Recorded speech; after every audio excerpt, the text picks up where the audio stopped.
ನಮಸ್ಕಾರ ಸ್ನೇಹಿತರೆ, ಅಡುಗೆ ಚಾನಲ್ಗೆ ಸ್ವಾಗತ. ಇವತ್ತು ಒಂದು ಡಿಫ್ರೆಂಟ್ ಆಗಿರೋ ಹೋಳಿಗೆ ರೆಸಿಪಿಯನ್ನು ತೋರಿಸ್ತಾ ಇದ್ದೀನಿ. ಇದನ್ನು ನೀವು ವರಮಹಾಲಕ್ಷ್ಮಿಗೂ ಸಹ ಮಾಡ್ಕೋಬೋದು. ಬೇಳೆ ಹೋಳಿಗೆನೂ ಮಾಡ್ಕೋಬೋದು. ಯಾವ್ದು ಅನುಕೂಲ ಆಗುತ್ತೋ ಮಾಡ್ಕೊಳ್ರಿ, ತುಂಬ ರುಚಿಯಾಗಿರುತ್ತೆ. ಆಮೇಲೆ ಈ ಹೋಳಿಗೆ ಚಾತುರ್ಮಾಸದ ರಂಗೋಲಿ ಹಾಕ್ತೀವಲ್ವ, ಅದರಲ್ಲಿ 2ನೇ ವರ್ಷ ಕೊಡುವಂಥದ್ದು, ದಾನವಾಗಿ ಕೊಡುವಂಥ ಹೋಳಿಗೆ.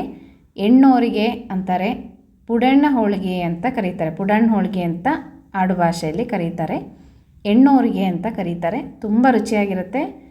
ಹೇಗೆ ಮಾಡ್ಕೊಳ್ಳೋದು ಅಂತ ನಿಮಗೆ ಇವತ್ತು ತೋರಿಸ್ಕೊಡ್ತೀನಂತೆ. ತುಂಬ ಜನ ಕೇಳ್ತಾ ಇದ್ರಿ, ಆಧ್ಯಾತ್ಮವಾಣಿಯಲ್ಲಿ ಚಾತುರ್ಮಾಸದ ರಂಗೋಲಿ 2ನೇ ವರ್ಷ ಏನು ಕೊಡಬೇಕು, ಹಾಗಂದರೆ ಏನು, ಹೇಗೆ ಮಾಡೋದು ಆ ಹೋಳಿಗೆನ ಅಂತ ಕೇಳ್ತಾ ಇದ್ರಿ. ಇದೇ ಹೋಳಿಗೆನೇ ಇದು. ಬೇಳೆ ಬೇಯಿಸೋ ಅಷ್ಟಿಲ್ಲ, ತುಂಬ ಸುಲಭವಾಗಿ ಮಾಡ್ಕೋಬೋದು. ಬನ್ನಿ ಸ್ನೇಹಿತರೆ, ಹೇಗೆ ಮಾಡೋದು ಅಂತ ನಿಮಗೆ ಡೀಟೇಲಾಗಿ ತಿಳಿಸ್ಕೊಡ್ತೀನಿ.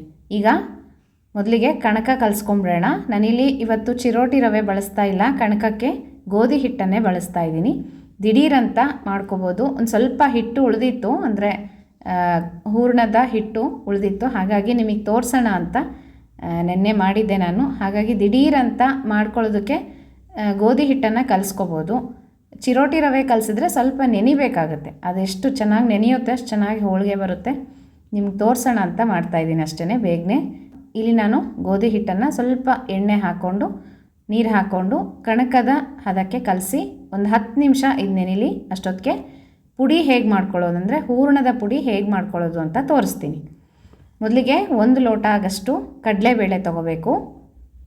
ಇದಕ್ಕೆ 1/4 ಲೋಟ ಆಗಷ್ಟು ಅಕ್ಕಿ ಅಥವಾ 1 ಹಿಡಿ ಆಗಷ್ಟು ತೊಗೊಂಡ್ರೂ ಸಾಕಾಗುತ್ತೆ.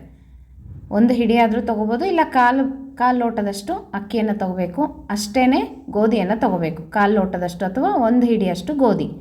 ಕಡಲೆಬೇಳೆ 1 ಲೋಟ, 1/4 ಲೋಟ ಅಕ್ಕಿ, 1/4 ಲೋಟ ಗೋಧಿ. ಈ 3 ಐಟಮ್ಸು ಹೂರಣಕ್ಕೆ ಬೇಕಾಗುತ್ತೆ. ಇದನ್ನು ಚೆನ್ನಾಗಿ ಹುರ್ಕೋಬೇಕು. ಸಪ್ರೇಟಾಗಿ ಹುರಿಬೇಕು, ಎಲ್ಲ ಒಟ್ಟಿಗೆ ಹುರಿಬಾರ್ದು. ಮೊದಲಿಗೆ ಕಡಲೆಬೇಳೆಯನ್ನು ಚೆನ್ನಾಗಿ ಕೆಂಪಾಗುವ ಥರ ಹುರ್ಕೋಬೇಕು. ಇದು ಕಡಲೆಬೇಳೆನೇ ಜಾಸ್ತಿ ಹಾಕಬೇಕು. ಗೋಧಿ ಅಕ್ಕಿ ಯಾಕೆ ಅಂದರೆ ಹೂರಣದ ಹದ ಬರಬೇಕಲ್ವ ನಮಗೆ, ಅದಕ್ಕೋಸ್ಕರ. ಇಲ್ಲಾಂದರೆ ಅದು ಹೂರಣ ಚೆನ್ನಾಗಿ ಆಗೋದಿಲ್ಲ ಮತ್ತು ಹೋಳಿಗೆನೂ ಬರೋದಿಲ್ಲ. ಹಾಗಾಗಿ ಒಂದು ಸ್ವಲ್ಪ ಗೋಧಿ ಅಕ್ಕಿ ಹಾಕಿದ್ರೆ ಚೆನ್ನಾಗಿ ಬರುತ್ತೆ. ಈಗ ನೋಡಿರಿ, ಕಡಲೆಬೇಳೆ ಚೆನ್ನಾಗಿ ಕೆಂಪಾಗಿ ಹುರ್ಕೊಂಡ್ಮೇಲೆ ಗೋಧಿನೂ ಸಹ ಚೆನ್ನಾಗಿ ಹುರ್ಕೋಬೇಕು. ಆವಾಗಲೇ ನಿಮ್ಗೆ ಗೊತ್ತಾಗುತ್ತೆ, ಗೋಧಿ ದಪ್ಪ ಆಗುತ್ತೆ, ಈ ಥರ ಪಟ ಅಂತ ಸಿಡಿಯೋದಕ್ಕೆ ಶುರುವಾಗುತ್ತೆ. ಅಲ್ಲಿ ತನಕ ಗೋಧಿಯನ್ನು ಚೆನ್ನಾಗಿ ಹುರ್ಕೊಂಡು ಇದನ್ನು ಸಹ ತೆಕ್ಕೊಂಬಿಡೋದು. ಒಂದರಲ್ಲೇ ಹಾಕ್ಕೋಬೋದು. ಮತ್ತು ಅಕ್ಕಿನೂ ಅಷ್ಟೇ ಕೆಂಪಗೆ ಈ ಥರ ಹುರ್ಕೊಂಡು ಎಲ್ಲನೂ ತಣ್ಣಗಾದ್ಮೇಲೆ ಇದನ್ನು ಮಿಕ್ಸಿಗೆ ಹಾಕ್ಕೊಂಡು ಪೌಡರ್ ಮಾಡ್ಕೋಬೇಕು. ಈ ಥರ ಆಗುತ್ತೆ ಆ ಪುಡಿ. ಇದು ಪುಡಿ ಉಳಿದಿತ್ತು ನನಗೆ ಒಂದು ಸಲ ಮಾಡಿದ್ದು, ಹಾಗಾಗಿ ತೋರಿಸ್ತಾ ಇದ್ದೀನಿ. ಈಗ 1 ಲೋಟ ಪುಡಿಗೆ 3/4 ಲೋಟದಷ್ಟು ಬೆಲ್ಲವನ್ನು ಸೇರಿಸ್ಕೋಬೇಕು. ಬೆಲ್ಲದ ಪುಡಿ ಅಥವಾ ತುರಿದಿರೋ ಬೆಲ್ಲ ಆದ್ರೂ ಪರವಾಗಿಲ್ಲ. ಈ ಹೋಳಿಗೆಗೆ ಸಮ ಹಾಕಬಾರ್ದು, ಸ್ವಲ್ಪ ಕಡಿಮೆ ಇದ್ರೇ ಚೆನ್ನಾಗಿ ಬರುತ್ತೆ ಹೋಳಿಗೆ. ಇಲ್ಲಾಂದರೆ ಹೋಳಿಗೆ ಹರಿದೋಗುತ್ತೆ ಸಿಹಿ ಜಾಸ್ತಿ ಆದರೆ. ಅದಕ್ಕೋಸ್ಕರ ನಾನಿಲ್ಲಿ 1 ರೌಂಡ್ ಮಿಕ್ಸಿಗೆ ಹಾಕ್ಕೊಂಡ್ಬಿಡ್ತಾ ಇದ್ದೀನಿ ಆ ಪುಡಿನೂ ಮತ್ತು ಬೆಲ್ಲನೂ.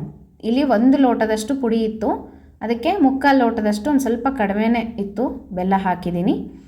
ಸ್ವಲ್ಪ ಕಡಿಮೆ ಹಾಕಿದ್ರೇ ಚೆನ್ನಾಗಿ ಬರುತ್ತೆ. ಈಗ ನೋಡಿರಿ, ಈ ಥರ ಆಗುತ್ತೆ. ಒಂದು ಸಲ ಮಿಕ್ಸಿಗೆ ಹಾಕ್ಕೊಂಡ್ಬಿಟ್ರೆ ಚೆನ್ನಾಗೆಲ್ಲ ಹೊಂದ್ಕೊಂಡ್ಬಿಡುತ್ತೆ, ಪುಡಿ ಮತ್ತು ಬೆಲ್ಲ ಎಲ್ಲನೂ. ಸ್ವೀಟು ನಮಗೆ ಹದವಾಗೇ ಆಗುತ್ತಾಗ. ಈ ಪುಡಿಗೆ ಒಂದು ಸ್ವಲ್ಪ ಹಾಲು ಚುಮುಕ್ಸ್ಕೊಂಡು ಹೂರಣದ ಥರ ಕಲಿಸ್ಕೋಬೇಕು. ಹಾಲು ಜಾಸ್ತಿ ಹಾಕಬಾರ್ದು, ಜ್ಞಾಪಕ ಇಟ್ಕೊಳ್ರಿ. ಹಾಲು ಜಾಸ್ತಿ ಆಯ್ತಂದರೆ ನೀರಾಗಿಬಿಡುತ್ತೆ. ನೋಡಿರಿ, ಈ ಥರ ಚೂರು ಹಾಲನ್ನು ಚುಮುಕ್ಸ್ಕೊಂಡು ಹೂರಣದ ಥರ ಕಲಸಿ ಇಟ್ಕೊಳ್ಳೋದು. ಅದೇನು ನೆನಿಬೇಕು ಅಂತ ಇಲ್ಲ, ಒಂದು 5 ನಿಮಿಷ ನೆಂದರೂ ಸಾಕಾಗುತ್ತೆ. ಈಗ ಕಣಕನೂ ಚೆನ್ನಾಗಿ ನೆಂದಿದೆ, ನಾನು ಕಲಸಿದ್ನಲ್ಲ ಗೋಧಿ ಹಿಟ್ಟಿಂದು. ಮತ್ತು ಈಗ ಒಂದು ಸ್ವಲ್ಪ ಹೂರಣ ನೋಡಿರಿ, ಈ ಥರ ಆಗಬೇಕು, ಕೈಗೆ ಹತ್ತಬಾರ್ದು. ನಾವು ಬೇಳೆ ಹೂರಣ ಹೇಗೆ ಮಾಡ್ಕೊತೀವೋ ಅದೇ ಥರನೇ, ಅಂದರೆ ಇದೇನು ಕುದಿಸೋದಿಲ್ಲ, ಹಾಗೇ ಮಾಡ್ಕೊಳ್ಳೋದು. ಈಗ ಚೆನ್ನಾಗಿ ಹೂರಣ ತುಂಬ್ಕೊಂಬಿಟ್ಟು ಲಟ್ಟಿಸ್ಬಿಡೋದು ಅಷ್ಟೇ. ನಾವೀಗ ಹೋಳಿಗೆ ಮಾಡ್ತೀವಲ್ವ ಅದೇ ಥರ. ನೀವು ಪೇಪರಲ್ಲಿ ತಟ್ತೀರೋ ಲಟ್ಟಿಸ್ತೀರೋ ನಿಮ್ಮ ಅನುಕೂಲ. ನಾನು ಅಕ್ಕಿ ಹಿಟ್ಟು ಹಾಕ್ಕೊಂಡೇ ಹೋಳಿಗೆ ಲಟ್ಟಿಸೋದು. ನೋಡಿರಿ, ಈ ಥರ. ತುಂಬ ತೆಳುವು ಮಾಡ್ಕೋಬೇಡ್ರಿ, ಈ ಹೋಳಿಗೆ ಸ್ವಲ್ಪ ದಪ್ಪ ಇರಬೇಕು.